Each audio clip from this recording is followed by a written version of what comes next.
Welcome to another episode of the Traveling Hoopers podcast. I am your host, Alan Pettigrew Jr., and today we're on a solo flight. It's just me, baby. So tune in because we have a weird discourse to turn into.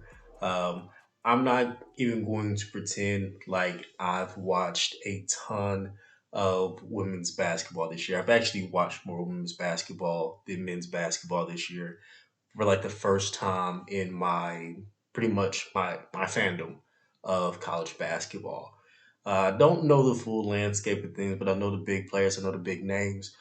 But weirdly, this episode isn't so much about basketball the way it should be, and how we should be talking about sports as, I don't know, adults, people with common sense, people with a sense of morality at bare minimum. Like, it's sports. I know you throw some of that stuff out of the window when you're competing, but the discourse around the national championship and the games leading up to it feels really weird. I get it. Some people are naturally going to be villains anytime something good or bad happens. It happens all the time. It's a really weird conundrum. I don't understand consistently being on the wrong side of certain issues. And what I'm getting around to is saying the treatment of Angel Reese over the past 48 hours is ridiculous. She's 20. That's a kid. That's a that's a kid basically. I get it. She's been on TV for what seems like 3 years at this point. She seems like she's older than that. And that is an issue in itself. Not understanding like the full scope of things, what we're looking at. Get it. There comes fame and celebrity with being a highly valuable athlete, even at the collegiate level. There is a lane that she has and is in that most people will never touch. And that's okay. Because the way some of y'all acted over the last couple hours, you don't deserve spotlight sometime, yo. Like, we really gotta.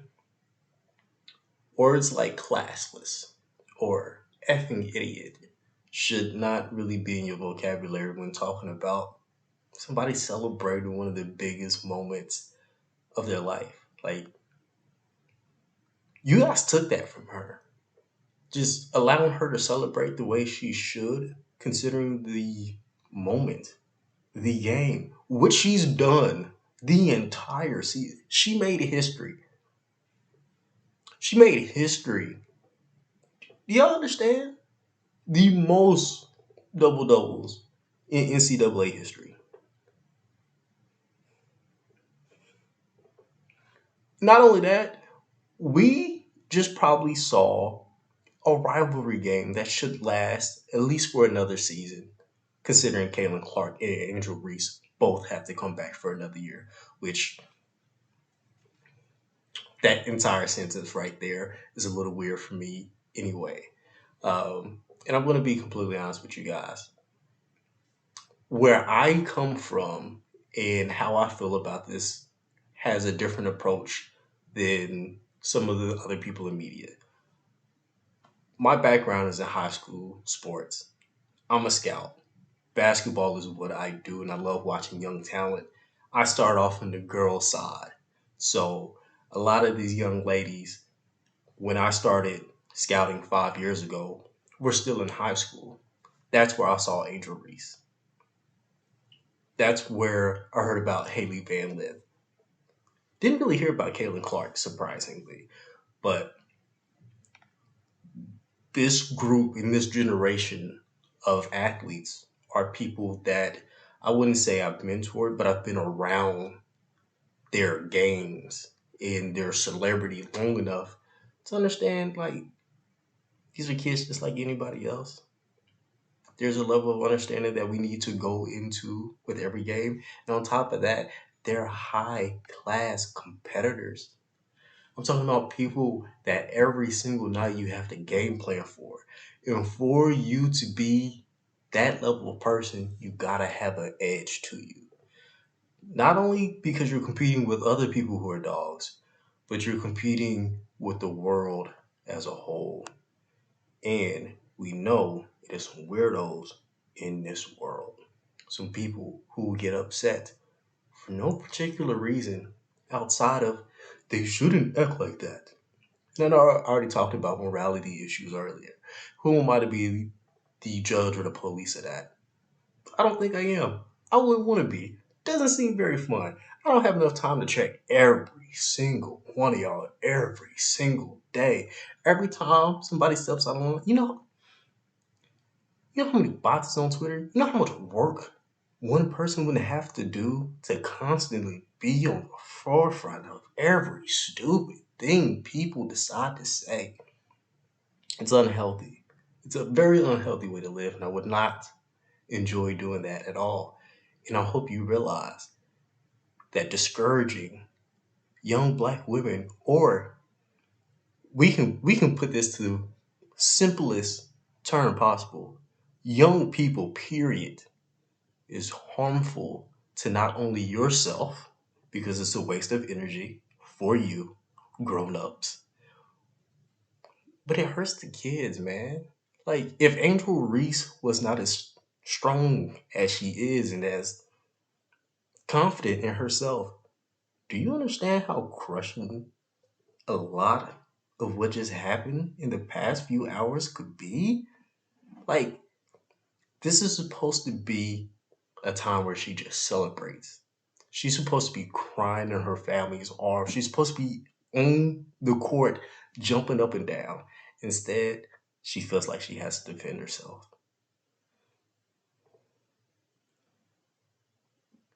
The young ladies who played for South Carolina weren't even allowed to cry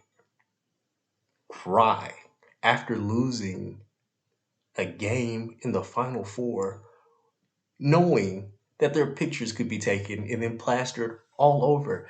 As a person who works in media, I even tell my photographer, why are we taking pictures of kids crying? It's weird. It's weird, and I get it. It is a special moment to have. It's a great memory to capture. But why are we putting it everywhere? Like, if somebody took your most expressive moments and considered consistently caught it on film and then repeatedly showed it to not just you, but millions of people, wouldn't you find it weird? We had to find a healthier way of showing people's emotions through this game and not disparage it when it happens. We should have all knew coming into this game LSU was playing for blood. Not only because it was a championship on the line, actually, only because it was a championship on the line. I think anybody would have got that smoke. If it was South Carolina, I don't know if they would have won. I don't know if they would have beat South Carolina. That's a completely different conversation. But if you don't think they would be talking their stuff like they would be anyway, did y'all not see that Boosie video? Did y'all not see who they was playing before the game? It's a different type of love. It's a different type of action. I love the run they had this year. It's absolutely beautiful. It's something that we should all enjoy. This discourse is sadly a benefit for everyone who has taken place. Everybody's star has elevated over the past 72 hours, 96 hours, and for disgusting reasons at the end of the day. How can we make this a safer place for everybody? And I'm not one of those people who are like, we can't not say anything about it. It's how we do it. There are too many grown men who aren't happy in this situation. Like, you want to compare apples to oranges and like different celebrations and not have the same energy. Dude, think about some of the crazy stuff you didn't say to pick up. I am an awful person in pickup. Nobody really wants to be my friend after a pickup game. I literally have line brothers who don't really want to play pickup with me. I'm gonna talk that talk. I don't care if I'm up by 5 or down by 15. I'm gonna do this. It's one of my best skills. It's what I get paid to do, actually.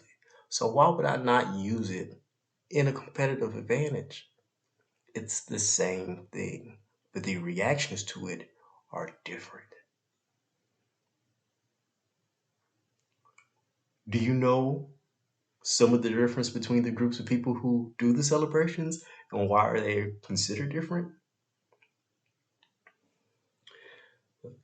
I've been reading Teresa Runstedler's book Blackball, and the section that I'm in talks about how the media has treated African American NBA players versus their white counterparts.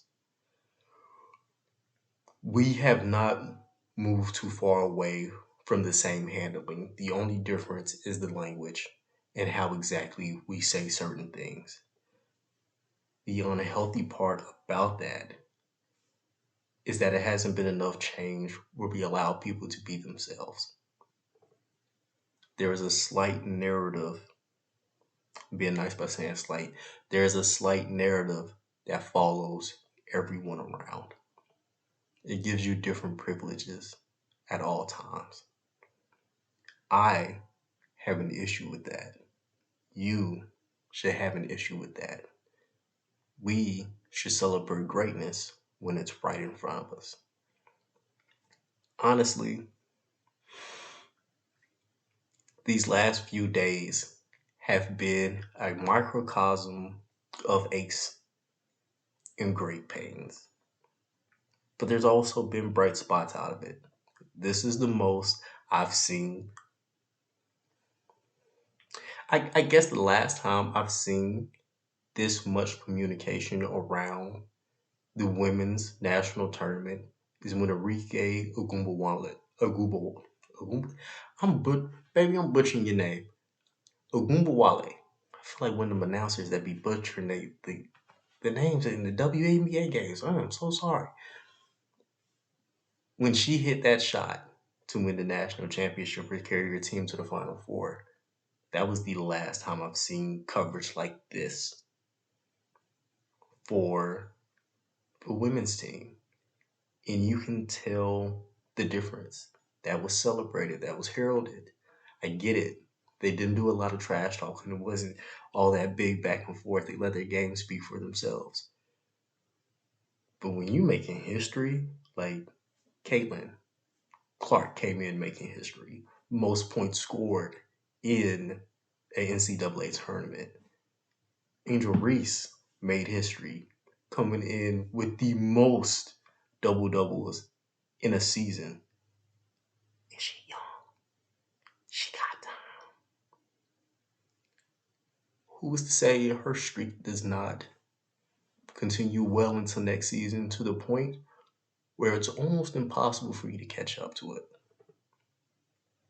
That should be the narrative that we talk about. Their greatness. Not how they celebrate it. Not how you felt about how they celebrate it. Don't nobody care about you. Take yourself out of this, man.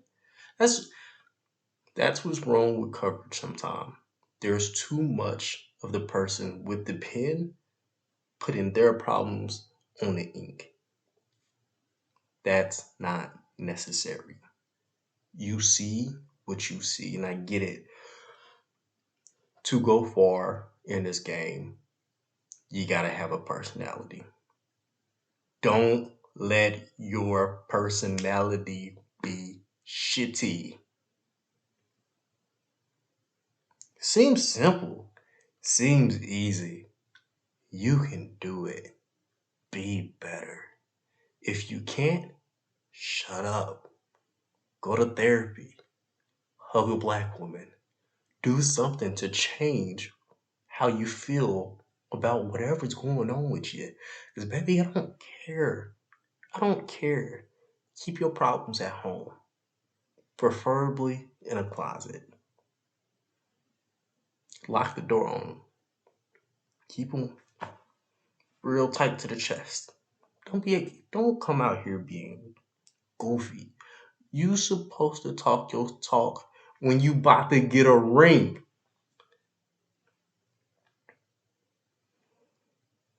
You gotta pay respect to people's personalities, man.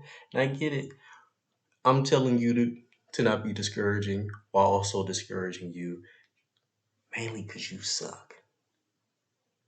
The way you moving out here seems very sinister. And I try not to put certain things on certain people. I want to give you the benefit of the doubt. I'm running out of benefits. Y'all still got giving me a lot of reason to doubt. I don't understand why we have to do this. I don't understand why we have to go back and forth on issues like this. There's a time to celebrate and there's a time to politic. Do not get the two conflated. We will be here all night if you do. Have fun, enjoy the game, realize who you make a villain says more about you than the person you think is the villain. When you have the pen, when you have the platform, you have a level of power that can go far for yourself and other people. Keep that in mind because it hurts. Maybe not you. Maybe you get your issue off and you feel a little better. Don't care, bro. Because when your issue puts down somebody who is half your age, you got to get a different issue. It's unhealthy. Go get checked out. But outside of that, the game was amazing. You know, that's the first time I've seen a team make Caitlin Clark struggle that well, but she still ended up with like 20 plus points. Cause she liked it. She had 21 at halftime, bro. They said she was having a bad shooting night. That's somebody who get buckets all the time. Also, I don't know her about her being a GOAT, but I think for what she's doing, we haven't seen anything like that in the women's game ever.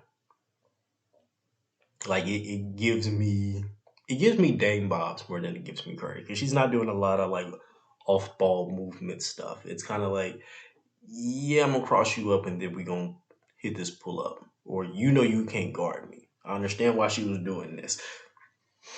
Most of y'all can't do nothing with that young lady. Most of y'all can't do nothing with that young lady, and she gonna be here for a while. Enjoy that. Enjoy that. We got one more year left. Don't make it weird. Now for LSU, everybody was clicking. Everybody was clicking. You mean to tell me we have one of the coolest stories that I can think about in the NCAA tournament with their starting point guard, who is a fifth year senior, who started off with Kim Mulkey while she was at Baylor.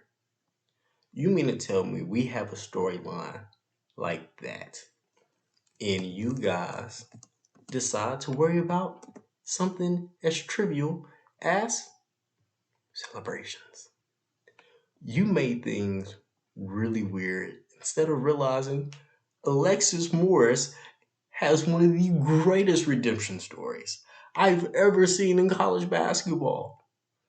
And you can also tie in the fact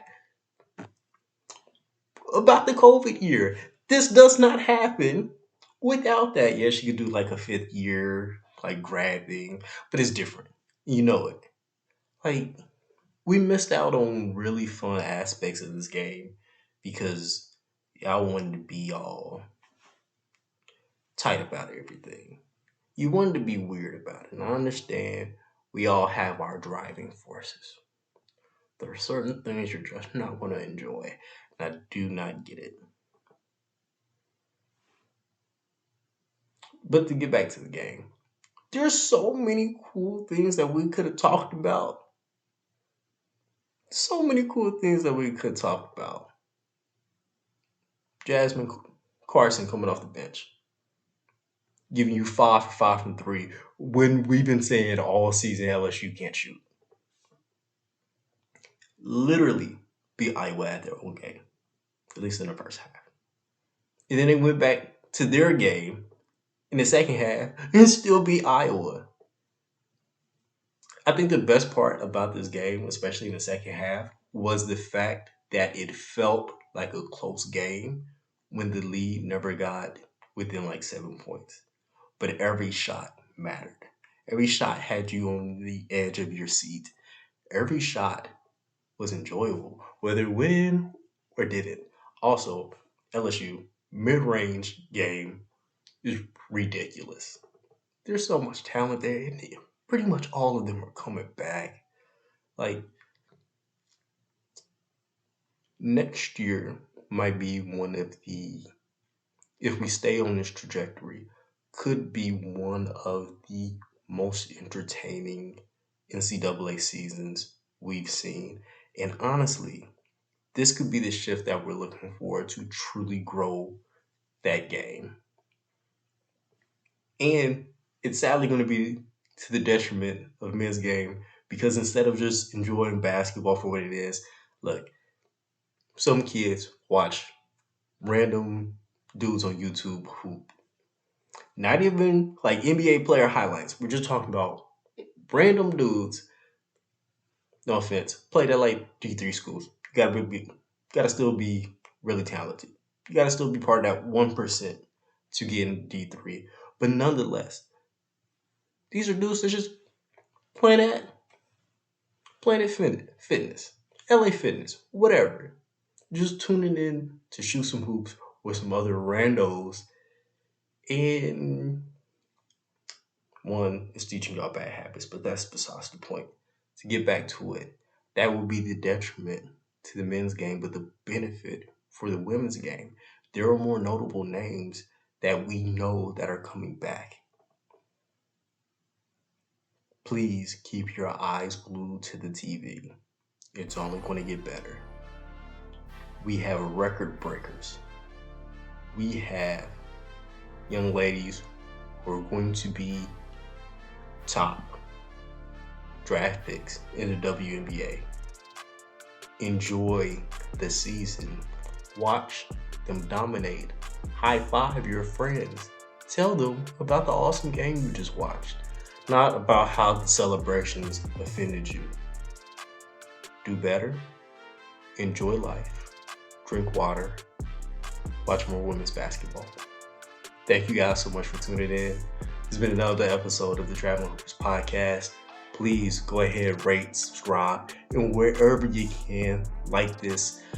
Keep us in your daily rotation. There's usually more of my friends out here, but those bums are out here, having lives or whatever. And I appreciate them. They're not even going to see this video because they don't watch the podcast like that because they're boring and lame. But go ahead, tell Philip, Calvin what I said about them so they come back, spin a block, and I can blame them more about things. But guys, thank you so much for tuning in, and have a good night.